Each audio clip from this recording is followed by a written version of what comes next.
Kisan credit cards facilitate short-term loans for 7.7 crore farmers, fishermen and dairy farmers. 3 lakh rupees to 5 lakh rupees for loans taken through the KCC. This program is likely to help 1.7 crore farmers. Hi hello ನಮಸ್ಕಾರ, welcome to freedom farming Kannada YouTube channel. ನಾನು ಚೈತ್ರ. ಸ್ನೇಹಿತರೆ, ಇವತ್ತು ಎಲ್ಲರ ಚಿತ್ತ ಇದ್ದಿದ್ದು ಬಜೆಟ್ನತ್ತ. ಯಾಕಂತಂದ್ರೆ 2025-26 ಮೊದಲ ಬಜೆಟ್ನಲ್ಲಿ ನಿರ್ಮಲಾ ಸೀತಾರಾಮನ್ ಅವರು ಯಾರಿಗೆಲ್ಲ ಖುಷಿ ಸುದ್ದಿಯನ್ನ ಕೊಡ್ತಾರೆ, ಯಾರಿಗೆಲ್ಲ ಬೇಸರದ ಸುದ್ದಿಯನ್ನ ಕೊಡ್ತಾರೆ ಅನ್ನುವಂಥ ಕ್ಯೂರಿಯಾಸಿಟಿ ಎಲ್ಲರಲ್ಲೂ ಇತ್ತು. ಸೊ ಇವತ್ತು ನಾವು ನೋಡೋದಾದ್ರೆ ಯುವಕರಿಗಾಗಿರ್ಬೋದು, ಬಡವರಿಗಾಗಿರ್ಬೋದು, ರೈತರಿಗಾಗಿರ್ಬೋದು, ಮಹಿಳಾ ವರ್ಗದವರಿಗೆ ಒಂದು ಹೆಚ್ಚಿನ ಇಂಪಾರ್ಟೆನ್ಸ್ ಅನ್ನ ಕೊಟ್ಟಿದ್ದಾರೆ. ಸೊ ಇವತ್ತು ನಾನು ನಿಮಗೆ ಎಸ್ಪೆಷಲಿ ರೈತರು ಅಂತ ಬಂದಾಗ ಏನೆಲ್ಲ ರೈತರಿಗೆ ಬೆನಿಫಿಟ್ ಸಿಕ್ತು ಅನ್ನೋದ್ರ ಬಗ್ಗೆ ಒಂದಷ್ಟು ಹೈಲೈಟ್ಸ್ ಅನ್ನ ಹೇಳ್ತಾ ಹೋಗ್ತೀನಿ. ಸೊ ಮೊದಲನೇದಾಗಿ ಸ್ನೇಹಿತರೆ, ಇವತ್ತು ನಿರ್ಮಲಾ ಸೀತಾರಾಮನ್ ಅವರು ಅನೌನ್ಸ್ ಮಾಡಿರುವಂತದ್ದು ಕಿಸಾನ್ ಕ್ರೆಡಿಟ್ ಕಾರ್ಡ್ ವಿಚಾರವಾಗಿ. ಅಂದ್ರೆ ಇಷ್ಟು ಸಮಯ ನಮಗೆ 3 ಲಕ್ಷದವರೆಗೆ ಸಾಲದ ಮಿತಿ ಇತ್ತು, ಅದು ಈಗ ಏರಿಕೆಯಾಗಿದೆ, 5 ಲಕ್ಷಕ್ಕೆ ಏರಿಕೆ ಆಗಿರುವಂತದ್ದು. ಸೊ ಇದು ಎಸ್ಪೆಷಲಿ ರೈತರಿಗೆ ಕಡಿಮೆ ಬಡ್ಡಿ ದರದಲ್ಲಿ ನಿಮಗೆ ಸಾಲ ಸಿಗುತ್ತೆ. ಸೊ ಕೇಂದ್ರ ಸರ್ಕಾರ ಇದನ್ನ ಶುರು ಮಾಡಿರುವಂತದ್ದು ಮುಖ್ಯ ಧ್ಯೇಯ ಏನಪ್ಪಾ ಅಂತಂದ್ರೆ ನಮ್ಮ ದೇಶದ ಎಲ್ಲ ರೈತರಿಗೂ ಕೂಡ ಈ ಒಂದು ಸಾಲದ ಫೆಸಿಲಿಟಿ ಸಿಗಲಿ. ಸೊ ಹಾಗಾಗಿ ಕಿಸಾನ್ ಕ್ರೆಡಿಟ್ ಕಾರ್ಡ್ಗೆ ಇನ್ನೂ ಕೂಡ ನೀವು ಅಪ್ಲೈ ಮಾಡಿಲ್ಲ, ನಿಮ್ಮ ಹತ್ರ ಇಲ್ಲ ಅಂತಂದ್ರೆ ಈಗಲೇ ಫ್ರೀಡಮ್ ಆಪ್ ಅನ್ನ ಡೌನ್ಲೋಡ್ ಮಾಡಿ ಕಿಸಾನ್ ಕ್ರೆಡಿಟ್ ಕಾರ್ಡ್ಗೆ ಹೇಗೆ ಅಪ್ಲೈ ಮಾಡಬೇಕು, ಈಸಿಯಾಗಿ ಹೇಗೆ ಪಡಿಬೇಕು ಅನ್ನೋದ್ರ ಬಗ್ಗೆ ಸ್ಟೆಪ್ ಬೈ ಸ್ಟೆಪ್ ಮಾಹಿತಿ ಇದೆ. ಸೊ ಹಾಗಾಗಿ ಈಗಲೇ ಫ್ರೀಡಮ್ ಆಪ್ ಅನ್ನ ಡೌನ್ಲೋಡ್ ಮಾಡಿ. ಸೊ ಇನ್ ಕೇಸ್ ನಿಮ್ಮ ಹತ್ರ ಕಿಸಾನ್ ಕ್ರೆಡಿಟ್ ಕಾರ್ಡ್ ಇತ್ತು ಅಂತಂದ್ರೆ ಇಲ್ಲಿ ಯಾರಿಗೆಲ್ಲ ಬೆನಿಫಿಟ್ ಆಗುತ್ತೆ, ಇನ್ ಕೇಸ್ ನೀವು ಬಿತ್ತನೆ ಮಾಡ್ತೀರಾ ಅಂತಂದ್ರೆ, ರಸಗೊಬ್ಬರ ಯೂಸ್ ಮಾಡ್ತೀರಿ ಅಂತಂದ್ರೆ, ಹೈನುಗಾರಿಕೆಯನ್ನ ಮಾಡ್ತಾ ಇದ್ರೆ ಅಥವಾ ಪಶುಸಂಗೋಪನೆ ಯಾವುದೇ ಆಗಿರಲಿ, ಮೀನುಗಾರಿಕೆ ಆಗಿರ್ಬೋದು, ಎಲ್ಲಾ ವರ್ಗದವರಿಗೂ ಕೂಡ ಈ ಒಂದು ಕಿಸಾನ್ ಕ್ರೆಡಿಟ್ ಕಾರ್ಡ್ ಅಂಡರ್ ಅಲ್ಲಿ ನಿಮಗೆ ಸಾಲ ಸಿಗುತ್ತೆ. ಸೊ ಇವತ್ತಿನ ಬಜೆಟ್ ಅಲ್ಲಿ ಮುಖ್ಯವಾಗಿ ಫೋಕಸ್ ಮಾಡಿರುವಂತದ್ದು ಕಿಸಾನ್ ಕ್ರೆಡಿಟ್ ಕಾರ್ಡ್ 3 ಲಕ್ಷದಿಂದ 5 ಲಕ್ಷಕ್ಕೆ ಸಾಲದ ಮಿತಿ ಏರಿಕೆ ಆಗಿರುವಂತದ್ದು.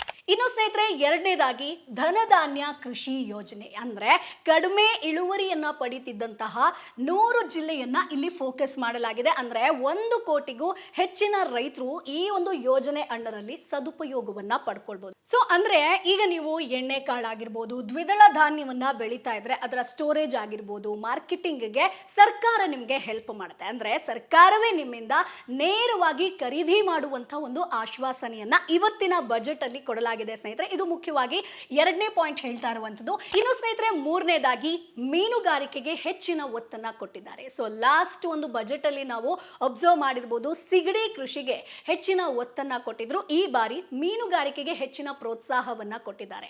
ಅಂದ್ರೆ ಇಲ್ಲಿ 60,000 ಕೋಟಿ ಅನುದಾನವನ್ನ ಬಿಡುಗಡೆ ಮಾಡೋದಾಗಿ ನಿರ್ಮಲಾ ಸೀತಾರಾಮನ್ ಅವರು ಹೇಳಿರುವಂತದ್ದು. ಯಾಕಂತಂದ್ರೆ ಮೀನುಗಾರಿಕೆ ಅಂತ ಬಂದಾಗ ಭಾರತ 2ನೇ ಸ್ಥಾನದಲ್ಲಿದೆ. ಸೊ ಅಂಡಮಾನ್ ಆಗಿರ್ಬೋದು, ನಿಕೋಬಾರ್ ಅಲ್ಲಿ ಏನ್ ಕೃಷಿ ಚಟುವಟಿಕೆ, ಮೀನುಗಾರಿಕೆ ಚಟುವಟಿಕೆ ಏನ್ ನಡೆಯುತ್ತೋ ಅಲ್ಲಿ ಹೆಚ್ಚಿನ ಪ್ರೋತ್ಸಾಹವನ್ನ ನೀಡ್ತೀವಿ ಅನ್ನೋದಾಗಿ ಹೇಳಿರುವಂತದ್ದು. ಇನ್ನು ಸುಲಭ ಕಂತುಗಳ ಸಾಲ, ಅಂದ್ರೆ ಮೀನುಗಾರರಿಗೆ ಸುಲಭ ಕಂತುಗಳಲ್ಲಿ ಸಾಲ ಸಿಗುವಂತ ಒಂದು ಭರವಸೆಯನ್ನ ಇವತ್ತು ನಿರ್ಮಲಾ ಸೀತಾರಾಮನ್ ಅವರು ಕೊಟ್ಟಿರುವಂತದ್ದು. ಇದು ಮೀನುಗಾರಿಕೆ ವಿಚಾರಕ್ಕೆ ಬಂದಾಗ. ಇನ್ನು ಸ್ನೇಹಿತರೆ, ನಾಲ್ಕನೇದಾಗಿ ಅಡುಗೆ ಎಣ್ಣೆಯಲ್ಲಿ ಆತ್ಮನಿರ್ಭರತೆ. ಯಾಕಂತಂದ್ರೆ ಇಷ್ಟು ಸಮಯಗಳ ಕಾಲ ನಾವು ಬೇರೆ ದೇಶದಿಂದ ಅಡುಗೆ ಎಣ್ಣೆ ಆಗಿರ್ಬೋದು ಎಲ್ಲವನ್ನ ಕೂಡ ಇಂಪೋರ್ಟ್ ಮಾಡ್ಕೊಳ್ತಾ ಇದ್ವಿ. ಯಾಕಂತಂದ್ರೆ ಇಲ್ಲಿ ಬೆಳೆಯುವವರ ಸಂಖ್ಯೆ ಕೂಡ ಕಡಿಮೆ ಇತ್ತು, ಜೊತೆಗೆ ಅಡುಗೆ ಎಣ್ಣೆ ಅಷ್ಟು ಪ್ರಮಾಣದಲ್ಲಿ ತಯಾರಾಗ್ತಾ ಇರಲಿಲ್ಲ. ಯಾಕಂತಂದ್ರೆ ಪ್ರೊಡಕ್ಷನ್ ಅನ್ನುವಂಥದ್ದು ಕಡಿಮೆ ಇತ್ತು.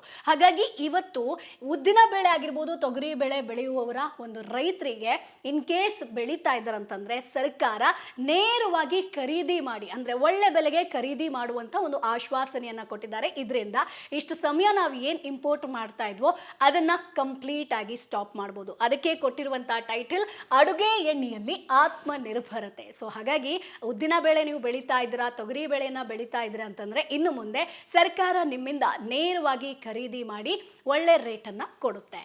ಇನ್ನು ಸ್ನೇಹಿತರೆ, ಐದನೇದಾಗಿ ನಾವು ನೋಡೋದಾದ್ರೆ ಅಸ್ಸಾಂನಲ್ಲಿ ಯೂರಿಯಾ ಸ್ಥಾವರ. ಯಾಕಂತಂದ್ರೆ ಬೆಳೆ ಅಂತ ಬಂದಾಗ ಸಾಕಷ್ಟು ಪ್ರಮಾಣದಲ್ಲಿ ರೈತರು ಯೂರಿಯಾವನ್ನ ಬಳಸ್ತಾ ಇದ್ದಾರೆ. ಸೊ ಯೂರಿಯಾ ಅಂತ ಬಂದಾಗಲೂ ಕೂಡ ನಾವು ಫಾರಿನ್ ಇಂದ ಇಂಪೋರ್ಟ್ ಮಾಡ್ಕೊಳ್ತಾ ಇದ್ವಿ. ಸೊ ಹಾಗಾಗಿ ಇಲ್ಲಿ ನಿಮಗೆ 3 ಯೂರಿಯಾ ಸ್ಥಾವರವನ್ನ ನಿರ್ಮಾಣ ಮಾಡೋದಾಗಿ ಒಂದು ಆಶ್ವಾಸನೆಯನ್ನ ಕೊಟ್ಟಿರುವಂತದ್ದು. ಅದಕ್ಕೋಸ್ಕರ 12.7 ಮೆಟ್ರಿಕ್ ಟನ್ ಸಾಮರ್ಥ್ಯದ ಸ್ಥಾವರ ಅಂದ್ರೆ 3 ಸ್ಥಾವರ ಅಸ್ಸಾಂನಲ್ಲಿ ಇನ್ನು ಮುಂದೆ ರೆಡಿ ಆಗುತ್ತೆ. ಸೊ ಹಾಗಾಗಿ ನಾವಿನ್ನೇನು ಇಂಪೋರ್ಟ್ ಮಾಡ್ಕೊಳ್ಳುವಂತ ಅವಶ್ಯಕತೆ ಇಲ್ಲ. ಇಷ್ಟು ಪ್ರಮಾಣದಲ್ಲಿ ಇಲ್ಲೇ ಯೂರಿಯಾ ತಯಾರಾಗುತ್ತೆ ಅಂತಂದ್ರೆ ನಾವು ಬೇರೆ ದೇಶದಿಂದ ಅದನ್ನ ಖರೀದಿ ಮಾಡುವಂತ ಪ್ರಮೇಯ ಬರೋದಿಲ್ಲ. ಸೊ ಹಾಗಾಗಿ ಮುಖ್ಯವಾಗಿ ಇವತ್ತು ಯೂರಿಯಾ ಸ್ಥಾವರಕ್ಕೆ ಹೆಚ್ಚಿನ ಇಂಪಾರ್ಟೆನ್ಸ್ ಅನ್ನ ಕೊಟ್ಟಿರುವಂತದ್ದು. ಇನ್ನು ಮುಂದೆ ಇಂಪೋರ್ಟ್ ಬೇಕಾಗಿಲ್ಲ ಅಂತಾನೆ ನಾವು ಹೇಳ್ಬೋದು. ಇನ್ನು ಸ್ನೇಹಿತರೆ, 6ನೇದಾಗಿ ಮಖಾನ ಕೃಷಿಯನ್ನ ಯಾರ್ಯಾರು ಮಾಡ್ತಾ ಇದ್ರು ಅವರಿಗೆಲ್ಲ ಒಂದು ಒಳ್ಳೆ ಸುದ್ದಿ ಅಂತ ಹೇಳ್ಬೋದು. ಯಾಕಂತಂದ್ರೆ ನಿರ್ಮಲಾ ಸೀತಾರಾಮನ್ ಅವರು ಇವತ್ತು ಮಖಾನ ಮಂಡಳಿ ಬಗ್ಗೆ ಮಾತನಾಡಿದ್ದಾರೆ. ಅಂದ್ರೆ ಬಿಹಾರದಲ್ಲೇ ಸಾಕಷ್ಟು ಪ್ರಮಾಣದಲ್ಲಿ ಮಖಾನ ಕೃಷಿಯನ್ನ ಮಾಡುವಂಥದ್ದು, ಒಂದು ಮಖಾನ ಮಂಡಳಿಯನ್ನ ನಿರ್ಮಿಸಬೇಕು ಅನ್ನೋದ್ರ ಬಗ್ಗೆ ಇವತ್ತು ಚರ್ಚೆ ಆಗಿರುವಂಥದ್ದು. ಇಲ್ಲಿ ನಮಗೆ ಒಳ್ಳೆ ಬೆಲೆಯನ್ನ ನಿಗದಿ ಮಾಡೋದಾಗಿರ್ಬೋದು, ವ್ಯಾಲ್ಯೂ ಆಡೆಡ್ ಪ್ರಾಡಕ್ಟ್ಸ್ ಅಂದ್ರೆ ಮಖಾನದಿಂದ ಏನೆಲ್ಲ ಮೌಲ್ಯವರ್ಧನೆಯನ್ನ ಮಾಡ್ಕೊಳ್ಬೋದು, ಅದಾದ್ಮೇಲೆ ಮಾರ್ಕೆಟಿಂಗ್ ಆಗಿರ್ಬೋದು, ಅಂದ್ರೆ ಎಲ್ಲಿ ಸೇಲ್ ಮಾಡಬೇಕು, ಎಲ್ಲಿ ಒಳ್ಳೆ ಮಾರ್ಕೆಟಿಂಗ್ ಇದೆ ಅದ್ರ ಬಗ್ಗೆ ಟ್ರೈನಿಂಗ್ ಕೊಡೋದ್ರ ಬಗ್ಗೆ ಕೂಡ ನಿರ್ಮಲಾ ಸೀತಾರಾಮನ್ ಅವರು ಅನೌನ್ಸ್ ಮಾಡಿದ್ದಾರೆ. ಸೊ ಹಾಗಾಗಿ ಮಖಾನ ಕೃಷಿಯನ್ನ ಯಾರ್ಯಾರು ಮಾಡ್ತಿದ್ದಾರೋ ಅವ್ರಿಗೆ ಒಳ್ಳೆ ಸುದ್ದಿ ಅಂತಾನೆ ಹೇಳ್ಬೋದು. ಸೊ ಸ್ನೇಹಿತರೆ, ಇವತ್ತು 2025-26 ಬಜೆಟ್ ನಲ್ಲಿ ಮೇಜರ್ ಆಗಿ 6 ಪಾಯಿಂಟ್ಗಳನ್ನ ರೈತರಿಗೋಸ್ಕರ ಗಮನದಲ್ಲಿ ಇಟ್ಕೊಂಡು ಮಾಡಿರುವಂಥದ್ದು. ಒಂದು, ಕಿಸಾನ್ ಕ್ರೆಡಿಟ್ ಕಾರ್ಡ್. ಇನ್ನು 2ನೇದಾಗಿ ಧನಧಾನ್ಯ ಯೋಜನೆ. 3ನೇದಾಗಿ ಮೀನುಗಾರರಿಗೆ ಹೆಚ್ಚಿನ ಒತ್ತನ್ನ ಕೊಟ್ಟಿದ್ದಾರೆ. 4ನೇದಾಗಿ ಅಸ್ಸಾಂನಲ್ಲಿ ಯೂರಿಯಾ ಸ್ಥಾಪನೆ ಆಗಿರ್ಬೋದು. 5ನೇದಾಗಿ ಅಡುಗೆ ಎಣ್ಣೆಯಲ್ಲಿ ಆತ್ಮನಿರ್ಭರತೆ. 6ನೇದಾಗಿ ಮಖಾನ ಮಂಡಳಿಯನ್ನ ರಚಿಸೋದಾಗಿ ಹೇಳಿರುವಂಥದ್ದು. ಸೊ ರೈತರೇ, ನಿಮ್ಮ ನಿರೀಕ್ಷೆ ಏನಿತ್ತು? ನಿಮ್ಗೆ ಏನು ಬೇಕಿತ್ತು ಬಜೆಟ್ ಇಂದ? ನಿಮ್ಮ ಅಭಿಪ್ರಾಯ ಏನು? ಇಷ್ಟೂ ವಿಚಾರಗಳು ನಿಮಗೆ ಖುಷಿ ಕೊಟ್ಟಿದ್ಯಾ? ಅದನ್ನ ಕಮೆಂಟ್ ಬಾಕ್ಸ್ ಅಲ್ಲಿ ತಪ್ಪದೇ ತಿಳಿಸಿ. ಜೊತೆಗೆ ನಮ್ಮ ಚಾನೆಲ್ ಅನ್ನ ಸಬ್ಸ್ಕ್ರೈಬ್ ಮಾಡಿ. ಇನ್ ಕೇಸ್ ನಿಮಗೆ ಕಿಸಾನ್ ಕ್ರೆಡಿಟ್ ಕಾರ್ಡ್ ಬಗ್ಗೆ ಆಗಿರ್ಬೋದು, ರೈತರಿಗೆ ಸಿಗುವಂತ ಸರ್ಕಾರದ ಯೋಜನೆ ಆಗಿರ್ಬೋದು, ಕೃಷಿಯ ಬಗ್ಗೆ ಆಗಿರ್ಬೋದು, ಇನ್ ಡಿಟೇಲ್ ಆಗಿ ಮಾಹಿತಿ ಬೇಕು ಅಂತಂದ್ರೆ ಈಗಲೇ ಫ್ರೀಡಮ್ ಆಪ್ ಅನ್ನ ಡೌನ್ಲೋಡ್ ಮಾಡಿ. ಮುಂದಿನ ಎಪಿಸೋಡ್ ಅಲ್ಲಿ ಮತ್ತಷ್ಟು ಕೃಷಿ ಐಡಿಯಾ ಜೊತೆ ನಾನು ನಿಮ್ಮ ಮುಂದೆ ಹಾಜರಿರ್ತೀನಿ. ಬಾಯ್ ಬಾಯ್.